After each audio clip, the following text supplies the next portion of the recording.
घटनाएं उस समय भी होती थी, घटनाएं आज भी हो रही है। तो आज क्या बात है कि आज एक माने हमको जहाँ तक लगता है कि अल्पसंख्यक होने के नाते कोई भी घटनाएं होती थी तो उनको ये जोड़ दिया जाता था, लेकिन घटनाएं तो आज भी हो रही है उसी तरह से। आए दिन सिवान में हत्या हो रही है, गोली चल रहा है।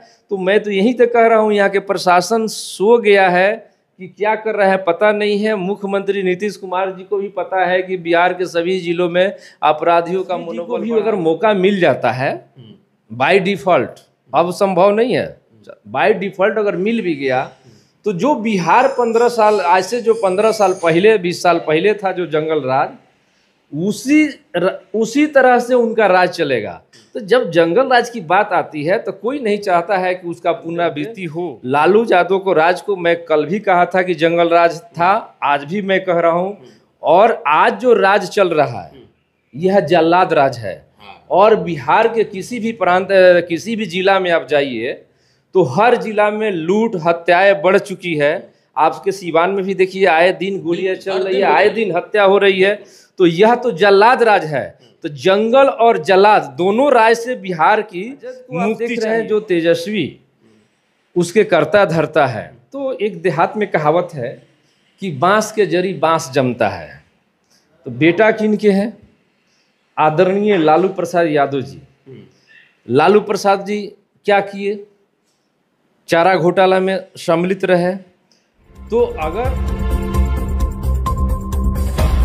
बिहार की राजनीति की एक नई शुरुआत हो रही है जनसुराज के नाम से। देखा जाए तो जनसुराज इस वक्त जो अपना संगठन पहले बनाया और अब पार्टी बना करके और धीरे धीरे बिहार की राजनीति में व्यवस्था परिवर्तन करने के लिए अब वो एक बड़ा अभियान इन लोगों का चल रहा है। हालांकि इसका कितना कुछ परिणाम आने वाले समय में होगा ये तो अब वक्त बताएगा। लेकिन अभी जिस तरीके से बड़े बड़े जो पार्टियां हैं उन लोगों के अंदर जो एक तरह से भूचाल लाने के लिए अभी जनसुराज तैयारी कर रहा है। 2 अक्टूबर को पार्टी की लॉन्चिंग भी है। कई बड़े चेहरे इसमें अभी तक जो है कि जनसुराज में जा करके अपना समर्थन दे चुके हैं, पार्टी को ज्वाइन भी कर चुके हैं। इसी में हम अगर बात करेंगे तो एक बड़े पार्टी को छोड़ करके और जनसुराज का दामन थामने वाले हमारे साथ अभी अवधेश कुशवाहा हैं। और ये चूँकि इससे पहले किसी बड़े पार्टी में थे लेकिन अब ये जनसुराज में जा रहे हैं। आज हमारी इनसे मुलाकात हुई, हम इनसे कुछ समझना चाहते हैं। जनसुराज को ही आप लोग क्यों चुन रहे हैं आखिर? चलिए, सबसे पहले आपके S24 के दर्शकों को और आपको बहुत बहुत धन्यवाद। रही सवाल आपके जन स्वराज के, तो जन स्वराज आज जन जन में एक जो प्रशांत जी का यात्रा चल रहा है उस यात्रा के माध्यम से जनता के बीच में यह एक मैसेज देने में वो कामयाब रहे कि बिहार को मैं बदल सकता हूं। और यह तब बदल सकते हैं जब आप हमको ताकत दीजिएगा। तो बिहार की जनता की ताकत जन स्वराज के जो करता धरता है प्रशांत किशोर जी उनको मिल रहा है। और जन स्वराज आज एक ऐसी पार्टी बनने जा रही है जो 2 अक्टूबर को लॉन्च होगी, जो किसी जाति, किसी धर्म, किसी व्यक्ति की वह पार्टी नहीं होगी। वो बिहार के विकास के लिए पार्टी बन रही है, बिहार के कल्याण के लिए पार्टी हो रही है। बिहार के जो बेरोजगारी है वो बेरोजगारी को दूर करने के लिए वो पार्टी बन रही है। और वह पार्टी ऐसी है जो किसानों की बात करती है, नौजवानों की बात करती है और जाति धर्म से ऊपर उसका सोच है। और जो 30 सालों से जो लालू जी और नीतीश जी ने जो 30 सालों में जहां बिहार को ले जाना चाहिए वहां तक वो नहीं ले जा पाए। तो ये एक चीज़ दिखाई दे रहा है प्रशांत जी के नेतृत्व में कि अगर बिहार को अगर आप डेवलप करना चाहते हैं तो 10 साल किसी भी मुख्यमंत्री के लिए काफ़ी होता है। तो हमारा जब देश आज़ाद हुआ था तो एक ही साथ सभी राज्य आज़ाद हुए। तो अगर देश के अगर प्रांत देखिएगा, चाहे गुजरात हो, चाहे आंध्रा हो, महाराष्ट्र हो, तमाम उन लोगों का आज डेवलपमेंट देखिएगा तो बहुत आगे है और उसके अपेक्षा बिहार हमारा बहुत पीछे है। तो अगर उसके श्रेणी में ले जाना है तो आपको हमको जन स्वराज को चुनना होगा, जन स्वराज के साथ आपको हमको खड़ा होना होगा। और तमाम हम अपील कर रहे हैं यहाँ के न्याय प्रिय लोगों से भी कि आप लोग एक बार जाति पाति से ऊपर उठकर और जन स्वराज के हाथ को आप मजबूत करें। लेकिन आपने जिस बात को कहा कि जन स्वराज की तरफ लोगों को जाना चाहिए, जन स्वराज को मजबूत करना चाहिए, तो बड़ा सवाल है कि जन स्वराज एक नई पार्टी अभी गठन में नहीं हुई है और जो जिनके पास बड़ा तजुर्बा है, जैसे कि राजद हो गया, जेडीयू हो गया या और बड़ी पार्टियां हैं, तो उन लोगों के पास एक तजुर्बा है, तो फिर बिहार की जनता को आप लोग ऐसे पार्टी में जाने के क्यों कह रहे हैं जिसके पास अभी कोई बड़ा एक्सपीरियंस नहीं है? देखिए, एक्सपीरियंस है, अब एक्सपीरियंस यह चीज़ का नहीं है, टिकट बेचने का एक्सपीरियंस नहीं है, पार्टी अपनी पॉकेट का एक्सपीरियंस नहीं है। आज जो राजद की आपने बात कहा, तो राजद आज उस स्थिति में है कि टिमटिमा रहा है। जैसे लालटेन में क्या है कि लालटेन में जो तेल हुआ करता था, वो तेल अब धीरे धीरे ख़त्म हो रहा है, तो लालटेन आज टिमटिमा रहा है। तो तेल क्या था, उनका जो माई समीकरण था राजद का, तो आज मुसलमान भाई धीरे धीरे वहाँ से क्या हो रहे हैं, कट रहे हैं। तो वह जो लालटेन था, उस लालटेन में ये लोग तेल का काम करते थे, तो तेल धीरे धीरे खिसक रहा है। तो राजद अब कहीं है नहीं। और आप देखे होंगे राजद के प्रदेश अध्यक्ष आदरणीय हम लोग के अभिभावक स्वरूप हैं जगदा बाबू, वो एक चिट्ठी भी जारी किए हैं। उनको एक बेचैनी है कि उनके दल के ही लोग सबसे ज़्यादा जन स्वराज में जा रहे हैं, और राजद को आप देख रहे हैं जो तेजस्वी उसके करता धरता है। तो एक देहात में कहावत है कि बांस के जरी बांस जमता है। तो बेटा किनके हैं, आदरणीय लालू प्रसाद यादव जी। लालू प्रसाद जी क्या किए, चारा घोटाला में सम्मिलित रहे। तो अगर तेजस्वी जी को भी अगर मौका मिल जाता है बाय डिफ़ॉल्ट, अब संभव नहीं है, बाय डिफ़ॉल्ट अगर मिल भी गया, तो जो बिहार 15 साल आज से जो 15 साल पहले 20 साल पहले था जो जंगल राज, उसी तरह से उनका राज चलेगा। तो जब जंगल राज की बात आती है तो कोई नहीं चाहता है कि उसका पुनरावृत्ति हो, और एक नई सरकार देने में, एक नई व्यवस्था देने में, और एक सही सोच और सही लोग के साथ और सामूहिक प्रयास, ये जो जन स्वराज का नारा है, इसके साथ चल रहे हैं आपको प्रशांत जी। तो इनके साथ जितने अच्छे लोग हैं, चाहे वो दल कोई हो, वो जुड़ रहा है। और निश्चित तौर पर आपको देखिएगा 2 अक्टूबर के बाद आपने फिर से एक जंगल राज की बात कह दी। देखिए, जंगल राज की अगर मैं बात कर रहा हूँ बार बार, तो आप भाजपा की जुबान को इस्तेमाल कर रहे हैं। भाजपा के लोग जब भी राजद जो है कि सत्ता में रहती है, तो ये लोग कहते हैं कि जंगल राज है, जबकि जंगल राज की स्थिति अब आ गई है। आप देखिए कि बिहार के हर जिले में हत्याओं का दौर चल रहा है। अभी कल वीआईपी के जो मुकेश सहनी, उनके पिता की हत्या हो जाती है, और आप लोग बात करते हैं जंगल राज की। ये स्थिति क्यों आखिर आ रही है? जंगल राज वो है कि जंगल राज ये है? ये जरा बताइए आपको। देखिए, ये सच्चाई है, हम लोग सच्चाई बोलते हैं। आप कभी भी मेरे बारे में जानते होंगे, लालू यादव को राज को मैं कल भी कहा था कि जंगल राज था, आज भी मैं कह रहा हूँ। और आज जो राज चल रहा है यह जल्लाद राज है। और बिहार के किसी भी प्रांत, किसी भी जिला में आप जाइए, तो हर जिला में लूट हत्याएं बढ़ चुकी है। आपके सीवान में भी देखिए, आए दिन गोलियां चल रही है, आए दिन हत्या हो रही है। तो यह तो जल्लाद राज है। तो जंगल और जल्लाद दोनों राज से बिहार की मुक्ति चाहिए, और यहाँ की जनता मुक्ति चाहती है। तो मुक्ति एक ही है, वह जन स्वराज। कल एक हम देखे जो पेपर के माध्यम से, यूट्यूब पर भी हम लोग देखे, जो मुकेश जी के पिताजी की हत्या हुई है। बहुत दुख की बात है। किसी के पिता और हमारे पिता में कोई अंतर नहीं है। राजनीति मुकेश जी कर रहे हैं, उनके पिताजी नहीं कर रहे हैं। ये बहुत बड़ा दुख की बात है। और ये मुख्यमंत्री को तो इस पर मैं मांग करता हूं कि जांच का विषय है, और जांच करके जो भी दोषी हैं उन पर कड़ी से कड़ी कार्रवाई होनी चाहिए। तो मैं आपसे फिर से कह रहा हूं कि जंगल और जल्लाद, ये दोनों को खात्मा करना है। तो ख़त्म तभी होगा जब आप और हम मिलकर, और यहाँ के नौजवान साथी जब आगे आएंगे, तभी बिहार से मुक्ति मिलेगा। इन जो बड़े भाई और छोटे भाई जो 25 या 30 सालों में जो राज करते आए हैं, कभी बड़े भाई कभी छोटे भाई, जब ज़रूरत होता है तो लोग एक भी हो जाते हैं। आप देखे होंगे वही नीतीश कुमार जी कभी जब अलग रहते हैं तो लालू जी के पूरी आलोचना करते हैं, और जब ज़रूरत होता है तो सट जाते हैं। तो ये लोग सत्ता में रहने के लिए कुछ भी कर सकता है।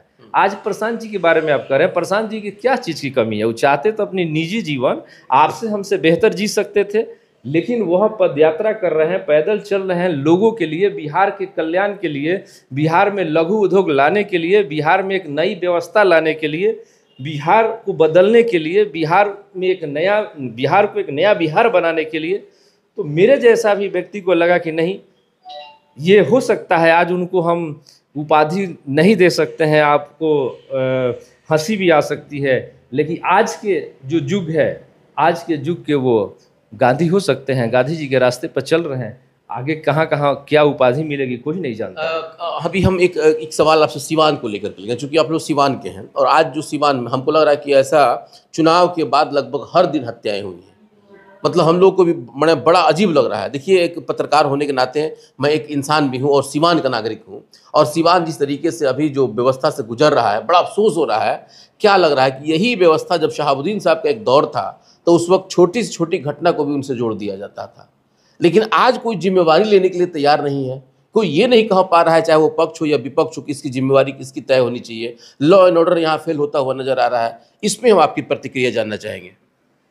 देखिए, घटनाएं उस समय भी होती थी, घटनाएं आज भी हो रही है। तो आज क्या बात है कि आज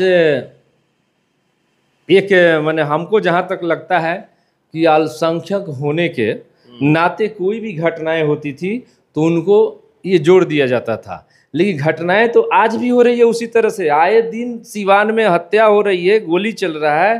तो मैं तो यही तक कह रहा हूँ, यहाँ के प्रशासन सो गया है कि क्या कर रहा है पता नहीं है। मुख्यमंत्री नीतीश कुमार जी को भी पता है कि बिहार के सभी जिलों में अपराधियों का मनोबल बढ़ा हुआ है। इस आधार पर तो उनको इस्तीफा दे देना चाहिए। लेकिन सवाल यह बनता है कि सिवान में हत्या हो या छपरा में हो, आज चाहे बिहार के किसी जिले में आप जाइए, अभी देखिए पुल जो है, पुल गिरने का हमको लगता है बिहार एक रिकॉर्ड बनाने जा रहा है। मेरे ख्याल से इतना देश में कहीं पुल नहीं गिर रहा है।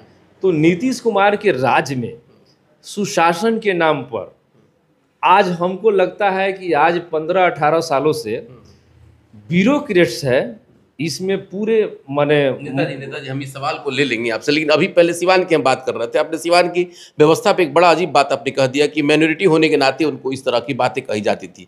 एक बात हम यही समझना चाहते हैं कि अभी लोजपा के एक नेता आए हुए, चिराग पासवान जी आए हुए थे, चूंकि उन्हीं के पासवान समाज के एक ऐसे व्यक्ति की हत्या हो गई थी, उसको देखने के लिए आए हुए थे। और जब भी मैंने या तो यहाँ पे अजय सिंह जी जो कि पूर्व सांसद के पति थे, या वर्तमान सांसद है, उनसे भी, मंगल पांडे से भी मैंने जब सवाल किया कि भाई जो अभी जिनके ऊपर हत्या का आरोप लगाया जा रहा है वो किसी बड़े राजनीतिज्ञ के बहुत सहयोगी माने जाते हैं, तो किसी ने भी इसको इनकार, मतलब किसी ने भी इसको एक्सेप्ट नहीं किया। बड़ा लोग अजीब तरीके से बात कर रहे थे। तो मैं यही समझना चाहता हूँ कि क्या आज शहाबुद्दीन रहते हैं तो क्या आज इतना आसानी से उनको इस केस से उनको बरी कर दिया जाता? क्या हम ये समझना चाहते हैं, मैं ही नहीं बल्कि मेरे दर्शक भी समझना। बिल्कुल बिल्कुल, आप सवाल बोले हैं उस बात से मैं भी सहमत हूँ। अगर आज वो होते तो वो इससे बचते नहीं जो आप कहना चाह रहे हैं निश्चित तौर पर। लेकिन सवाल यह है कि हत्या जिसने भी किया हो, कोई भी हो, अगर जो दोषी है उसको कड़ी से कड़ी सज़ा मिलना चाहिए। और जो राजनेता हैं, यहाँ के जो जनप्रतिनिधि हैं, चाहे वो किसी पार्टी को हो, उनको भेदभाव नहीं करना चाहिए। निश्चित तौर पर इस सवाल पर बोलना होगा सबको सामने आकर कि हत्या जो हुई है यह गलत है। हत्या करना किसी का अधिकार नहीं है। मतभेद हो सकता है, आप कानून के सहारा ले सकते हैं, लेकिन आप किसी की हत्या नहीं कर सकते। अगर हत्याएं हुई है तो जो लोग भी इसमें दोषी होंगे, मैं प्रशासन से कहना चाहता हूं उनको कड़ी से कड़ी सजा मिलना चाहिए। सिवान के दर्शकों को क्या कहेंगे आप, चूंकि पार्टी में जा रहे हैं, जनसुराज में जा रहे हैं, क्या उन लोगों को संदेश देंगे? हम सिवान के तमाम लोगों को यही कहना चाहते हैं, और सिवान के साथ साथ बिहार के लोगों को भी, आवाम के लोगों को भी, हम तमाम नौजवान साथी, चाहे छात्र हो, छात्राएँ हो, चूँकि जिस आंदोलन में छात्र छात्राएँ की संख्या जब बढ़ने लगती है तो वह एक माने जन आंदोलन हो जाता है। तो मैं चाहता हूँ कि आप लोग एक बार अपनी जाति, पाति और धर्म से ऊपर उठकर निश्चित तौर पर एक बार जन स्वराज को आप ताकत दे, जन स्वराज का आप सदस्य बने। दूसरी बात है कि यही एक पार्टी अभी बनने जा रही है जो 2 अक्टूबर को, कि यही एक ऐसी पार्टी होगी जो कई पार्टियों का जो दुकानदारी चल रहा है। दुकानदारी इसलिए मैं कह रहे हैं कि तमाम पार्टियां आज टिकट बेचने का एक होड़ लगा चुकी है, और एक पार्टी बना लीजिए और उस जाति के आप राष्ट्रीय अध्यक्ष हो गए, और आप राष्ट्रीय अध्यक्ष नहीं होंगे तो फिर उसका बेटा अध्यक्ष होगा। लेकिन उस पार्टी में कितनहु साल से कार्यकर्ता वो काम करेगा तो उसको मौका नहीं मिलेगा, चाहे प्रदेश अध्यक्ष बनने का, चाहे राष्ट्रीय अध्यक्ष बनने का। तो वैसे मैं कार्यकर्ताओं से भी आह्वान करना चाहता हूँ आपके माध्यम से कि आप लोग संभल जाए, आपका भी चेतना जल्दी जग जाए तो बेहतर है। क्योंकि हम लोग जगाने के लिए आए हैं। जो एक काई बैठा हुआ है, एक मैल बैठा हुआ है, उसको जन स्वराज सफाई करने का काम कर रहा है। बिहार में ऊर्जा है, ऊर्जावान लोग हैं, उनके पास शक्ति है, उसको सिर्फ सफाई करने की ज़रूरत है। और सफाई करके उनको जब सामने हम लोग लाएंगे तो निश्चित तौर पर जनता उन पर भरोसा करेगी और एक नया बिहार 2025 में ही बनेगा, ये मुझे पूर्ण विश्वास है। बिल्कुल। तो ये थे अवधेश कुशवाहा, और जिस तरीके से इन्होंने सीवान से लेकर के और बिहार की पूरी राजनीति को इन्होंने बताने का प्रयास किया है। हालांकि एक इंटरव्यू में ये कंप्लीट नहीं होता है, लेकिन फिर भी जो मुख्य मुद्दे हैं उन सब मुद्दे पे हम लोगों ने चर्चा करने की कोशिश की। और उम्मीद है कि आने वाले समय में जिस परिवर्तन की बात कही जा रही है, अगर वो परिवर्तन हो रहा है खास करके बिहार के संदर्भ में, तो शायद कि बिहार की आने वाली जो नस्ल है वो शायद कि थोड़ी सुधरने में कामयाब हो, इसकी हम कामना भी करते हैं। बाकी आगे की खबरों के लिए बने रहे हमारे साथ। बहुत बहुत धन्यवाद।